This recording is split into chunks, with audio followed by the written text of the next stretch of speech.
Alright everybody, how are we doing today?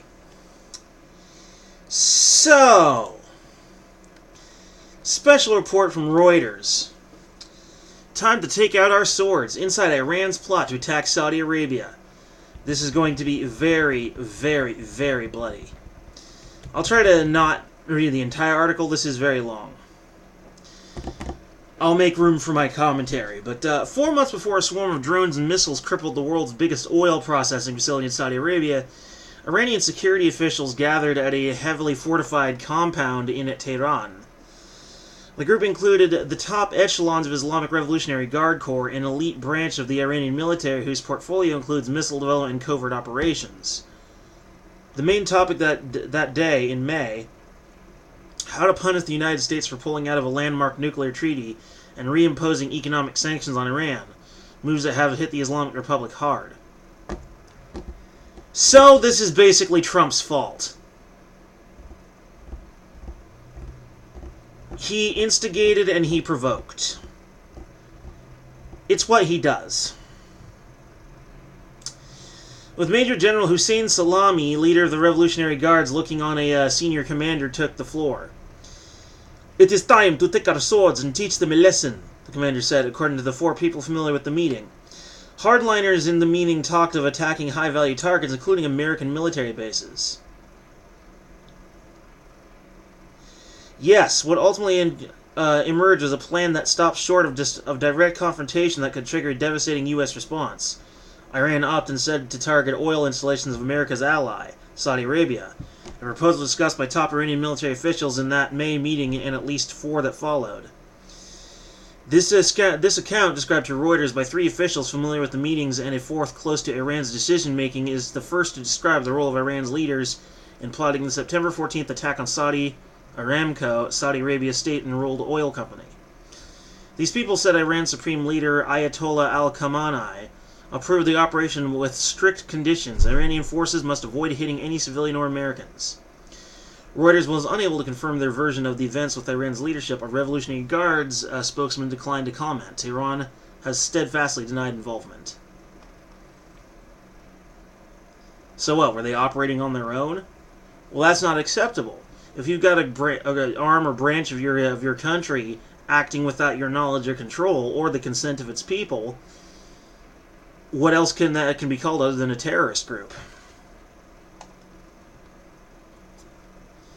No, and no, Amir Yosefi said to detailed questions from Reuters on the Allied gatherings at Khamenei's purported role.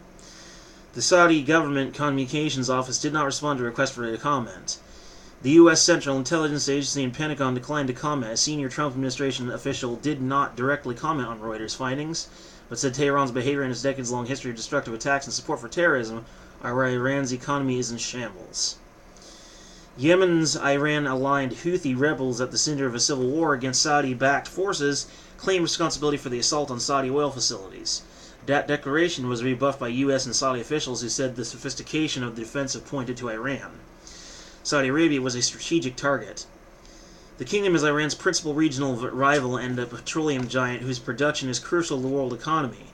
It is an important U.S. security partner, but its war on Yemen, which has killed thousands of civilians on the brutal murder of Washington-based journalist Jamal Khashoggi by Saudi agents last year, have strained its relations with U.S. lawmakers. There was no groundswell of support in Congress for military intervention to the aid of the Saudis after the attack.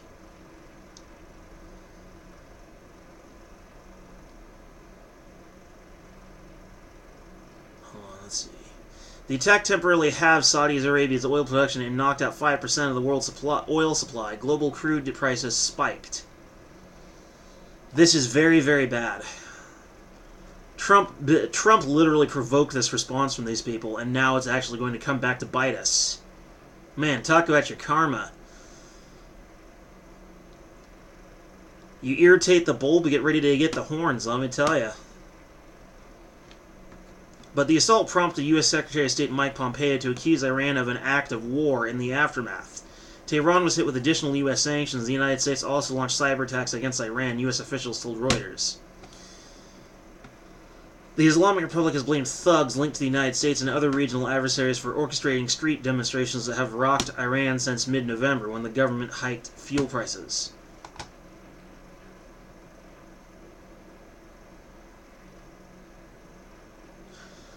And now apparently, Salami, the Revolutionary Guard's chief commander, no, not the meat, warned Washington against any further escalations of tensions.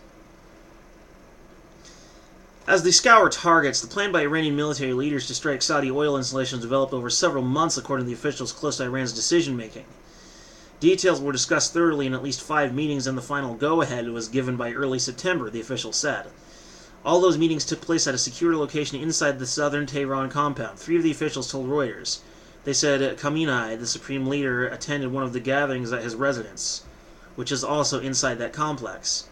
Other attendees at some of those meetings included Khamenei's top military advisor, Yahya Rahim Safavi, and a deputy of Qasim Soleimani. I swear, they make these names just so I can't pronounce them. They're being dicks. But he heads the Revolutionary Guard's foreign military and clandestine operations. The 3 officials said Rahim Safavi could not be reached for comment. Okay, so maybe not terrorists. What would be a better thing to call them? Vigilantes? Volunteer vigilantes that were not given the go-ahead to do so? Yeah, I think that probably describes them. And we cannot support or put up with vigilantism, especially not against U.S. property. Although, truth be known, I don't think we should have any property in that part of the world anyway. If it were me in this case, I'd just abandon it and let them have it. I don't even care. Instead of trying to steal oil from the Middle East, let's just buy their oil. Let's set up a trade deal. I'm sure they're willing to compete. And if the price is too much, then we can cut spending elsewhere so that we can afford it. Be economical. But among the possible targets initially discussed were a seaport in Saudi Arabia, an airport, and U.S. military bases. The official close to Iran's decision-making said the person would not provide additional details. Those ideas were ultimately dismissed over concerns about mass casualties that could provoke fierce retaliation by the United States and emboldened Israel, potentially pushing that region into war, the 4 people said. The official close to Iran's decision-making said the group settled on the plan to attack Saudi Arabia's oil installations, because it could grab big headlines, inflict economic pain on an adversary, and still deliver a strong message to Washington. Agreement on Aramco was almost reached unanimously, the official said. The idea was to display Iran's deep access to the military capabilities. The attack was the worst on Middle East oil facilities since Saddam Hussein, the late Iraqi strongman, torched Kuwait's oil fields during the 1991 Gulf Crisis. U.S. Senator Martha McSally, an Air Force combat veteran and Republican lawmaker who was briefed by U.S. and Saudi officials and who visited Aramco's Abu Qaik facility days after the attack, said the perpetrators knew precisely where to strike to create as much damage as possible. It showed somebody who had a sophisticated understanding of facility operations like theirs instead of just hitting things off of satellite photos, she told Reuters. The drones and missiles, she added, came from Iranian soil from an Iranian base. It's obvious that these guys are vigilantes. If they start directly attacking us with guerrilla tactics, then we can mark them down as terrorists. And really, here's what I think should be done, at least in my opinion. Abandon the oil facilities, let them have them. We shouldn't be in the Middle East at all. Let them have the facilities, and then just buy the oil from Iran, or from other people who are willing to sell it. And if we can't afford it, then we can cut spending elsewhere in order to afford it. And we can make a simple trade deal. Now, if they are not willing to let us pull out and leave us be, forgive us and, stop being violent, if they continue the violence after that point, then we can retaliate. If they are unwilling to see reason and only want the destruction of the country, then when we go back in, we fuck them up. And then leave once we're done. If it does not directly affect us, it is none of our business. Anyway, a Middle East source who was briefed by a country investigating the attack said the launch site was the Avaz Air Base in southwest Iran. The account matched those of 3 U.S. officials and 2 other people who spoke to Reuters, a Western intelligence official and a Western source based in the Middle East. Rather than fly directly from Iran to Saudi Arabia over the Gulf, the missiles and drones took different paths to the oil installations, part of Iran's efforts to mask its involvement, the people said. Some of the craft flew over Iraq and Kuwait before landing in Saudi Arabia, according to the Western intelligence source, who said that trajectory provided Iran with plausible deniability. That wouldn't have been the case if missiles and drones had been seen or heard flying into Saudi Arabia over the Gulf from a south flight path from Iran, the person said.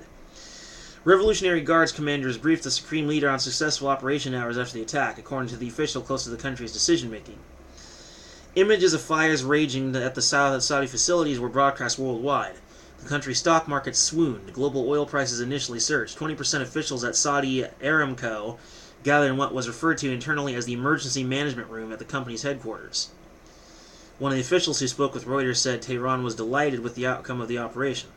Iran had landed a painful blow on Saudi Arabia and thumbed its nose at the United States. Now, here's where we get to talk about Trump's involvement as he's sized up. The Revolutionary Guards and other branches of the Iranian military all ultimately report to Khamenei. The Supreme Leader has been defiant in response to Trump's abandonment last year of the Joint Comprehensive Plan of Action, commonly called the Iran nuclear deal. That 2015 accord with 5 permanent members of the U.S. Security Council, the United States, Russia, France, China, and the United Kingdom, as well as Germany, removed billions of dollars worth of sanctions on Iran in exchange for Tehran's curbing its nuclear program.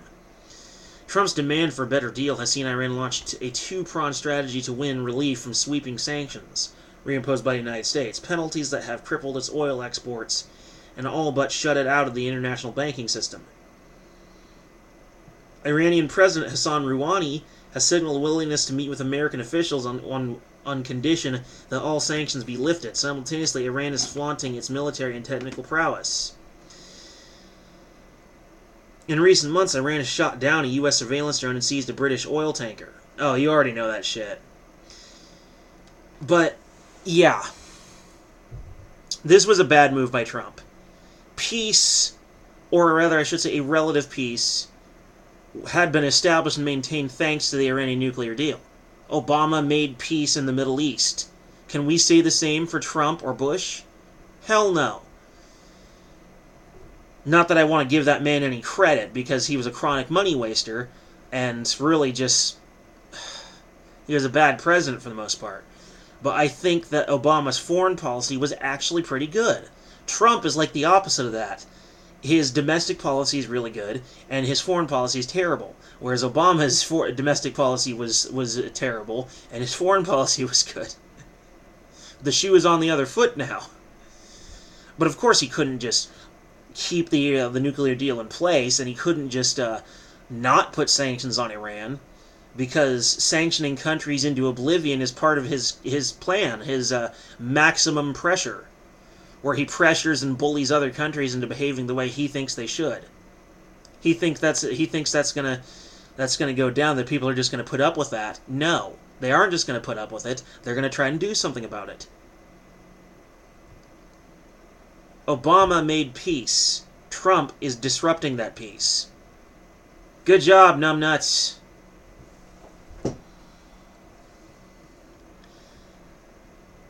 But apparently Mark Esper goes on to say, "Do not strike another sovereign state. Do not threaten American interests, American forces, or we will respond," U.S. Defense Secretary Mark Esper warned Tehran during a press briefing. Still, Iran appears to have calculated that the Trump administration would not risk an all-out assault that could destabilize the region in the service of protecting Saudi oil, said Ali Vaiz, director of the Iran Project and the National Crisis Group, a nonprofit working to end global conflict. In Iran, hardliners have come to believe that Trump is a Twitter tiger, Vaiz said, as such as little diplomatic or military cost associated with pushing back. So what, like you mean like a paper tiger? Is that the new way to say paper tiger? Twitter tiger? Well, if they're going to call Trump's bluff, if it is indeed a bluff, then they have a lot to gain. But if he's not bluffing, then they also have a lot to lose. So they're actually taking a big gamble by threatening the United States. A very big gamble. The senior Trump administration official disputed the suggestion that Iran's operation has strengthened its hand in working out a deal for sanctions relief from the United States. Iran knows exactly what it needs to do to see sanctions lifted, the official said. The administration has said Iran must end support for terrorist groups in the Middle East and submit to tougher terms that would permanently snuff its nuclear ambitions. Iran has said it has no ties to terrorist groups. Whether Tehran accedes to the U.S. demands remains to be seen. Like I said, it doesn't matter what they're doing. It's none of our business. It does not affect us directly. Back out. Let them have the oil places they're attacking, and then just buy the damn oil. And if they continue to provoke, then you can fight back. Negotiate a ceasefire, pull out, and then renegotiate a lasting peace. You did bad, Trump. You did bad. We needed that Iranian nuclear deal. But you know what? It's true what they say. You don't know what you got until it's gone. And now that it's gone... oh boy. Anyway, peace.